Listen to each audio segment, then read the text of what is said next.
There is no certainty of who's going number 1 overall, too, where these teams are going to shake out. We can say there's a high likelihood of the unexpected. Some team is bound to shake it up. Which team do we think is going to flip the proverbial table tomorrow, if that's how you want to start, Scott? Well, to me, I think there's a chance that the Packers. There was a reason that they were so adamant about moving from 15 to 13. It doesn't seem like a big jump, but it's just 2 more spots closer to possibly where they want to be.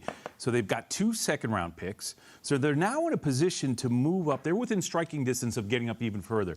So to me, there was something else behind them being adamant about getting a pick this year, making sure they went from 15 to 13th. So to me, there's something else that might be in there. You know, it's so funny when Terry was saying that, you just don't know. One thing you learn as a GM, the number of times that you have to say, I don't know, is amazing. So to me, this is the thing that I think could flip the table quite possibly. Is every draft like that where you're going in and you're like, hey, I just don't know? Or is it sometimes I can kind of guess that the teams in front of me are probably going to go in this direction? Every draft is like that, and you can't think for 1 second that you're certain about anything. And I really think this year's draft is going to be interesting because every GM that you talk to somehow thinks that there's only somewhere between 15 to 18 first-round picks. So I think when we get to that second half of the first round, there's going to be a lot of action because people are going to be drafting not best player available, they're going to be drafting based on need because there's that clump of players that just seem so similar. So I think there's going to be quite a bit of action at the end of the When we talk second about half the of Packers draft, we kept saying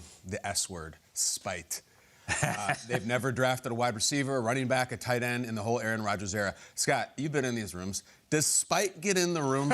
Does spite get through the door? Here's what I'll say. Or petty. Spite is in your head at different times, but you can't let it manifest itself into making a decision because I think sometimes when you make emotional decisions, they're the worst decisions you're making. You have to stick to. Is it in your head? Absolutely. Were there times, there were trades that we did, and you want to do a good deal, but you're really hoping, boy, I hope that pick that they get stinks it up. Sure. That's the part of the draft. Well, listen, that brings me to my point. This half of the table over here, Jamie and I, are the half of the table that don't have Super Bowl rings from the Patriots. So let me talk about New England. It's a lot of times you look at these squads, and it's like, what do they need in their roster, and what do they need to plug in? And that's the conventional way. I feel like with New England, it is much, much, much bigger because, Camelot is crumbling. It's coming down. The empire is over.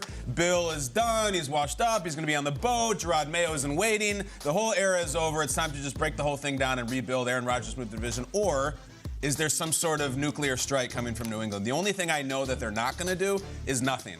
I cannot see Bill Belichick in this state, in this division right now, sitting here at 14 and be like, Witherspoon or Gonzalez, whatever corner is sitting there, we'll just take them. I think everything's on the table. I think drafting a quarterback in the first round is on the table. I think moving wildly up. I think getting Bijan Robinson. I think going up and getting Will Anderson. I think moving way back for 1 million picks is completely on the table. I'm joking about Camelot is crumbling, but the Patriots are going to be projected as 4th in the division, and I do not think it'll be close.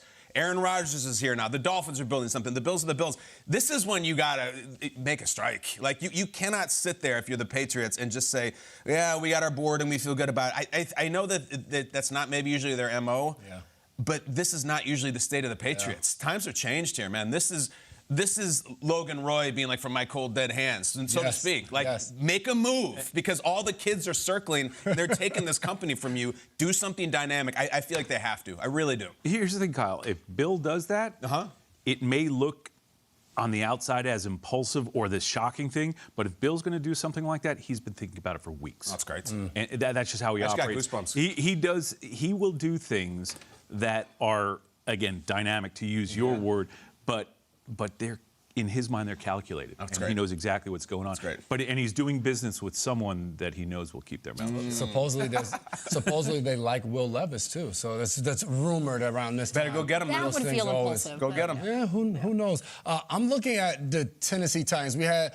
a full screen up there of the top 10 picks in the draft, and the Tennessee Titans are right there on the outside looking in. And it's almost like I remember growing up on those Saturday mornings, a new pair of Jordans or sneakers would come out, and my mom would take me to the mall, and you're sitting in line to get that new pair. And when you get to the front, sometimes they just ran out of all of the brand new pairs, and you just miss out. So I feel like that's how the Titans. I don't know if nowadays if anybody's waiting in line for anything. You just order it online. I don't know if anyone's going, but you tell me. for the Tennessee Titans, you're looking at it and they're sitting there at 11, and you're just outside of the top 10, which could land you just outside of getting a prospect that you really want. So as I look at the Tennessee Titans, obviously Rand Carthon in his first year as their GM, is he willing to wheel and deal and make a move that can possibly change this franchise? They talked about getting a new stadium in Nashville, just got approved to be able to do that with some extra money. Are they looking for a new face of the franchise? Is their quarterback in the top? If the Texans pass on a guy like C.J. Stroud,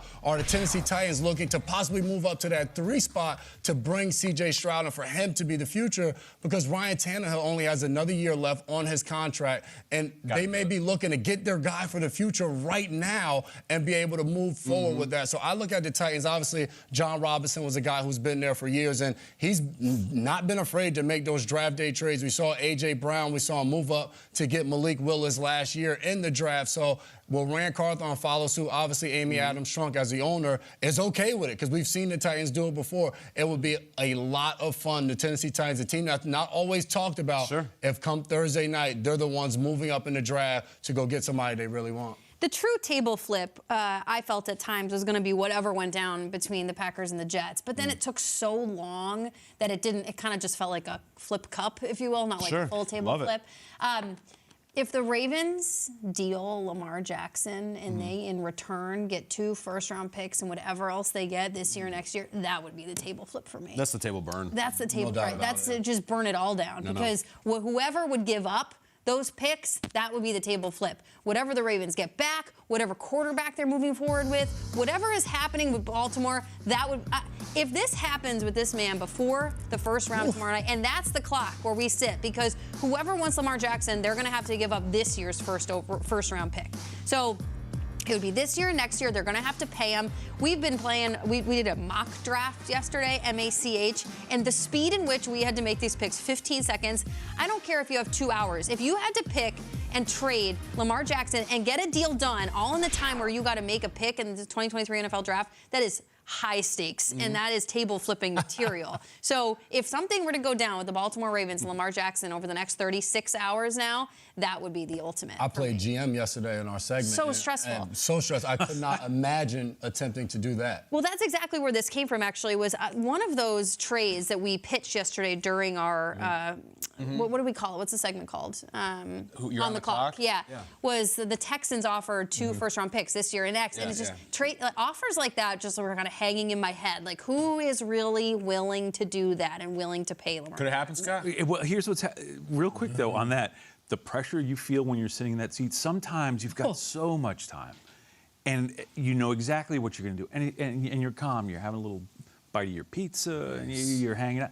Then there's other times things happen, and it is absolute mental chaos. Yeah. And and you have to make a decision, and what's at stake with that decision is important. It's funny you mentioned that big trade. If that were to ever happen, here's the downside of that.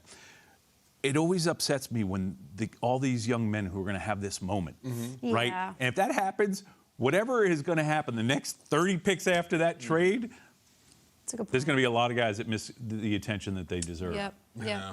It was a commercial when I got drafted. Is that right? I don't feel sorry for him, Come on, Jay. Hell with that. So,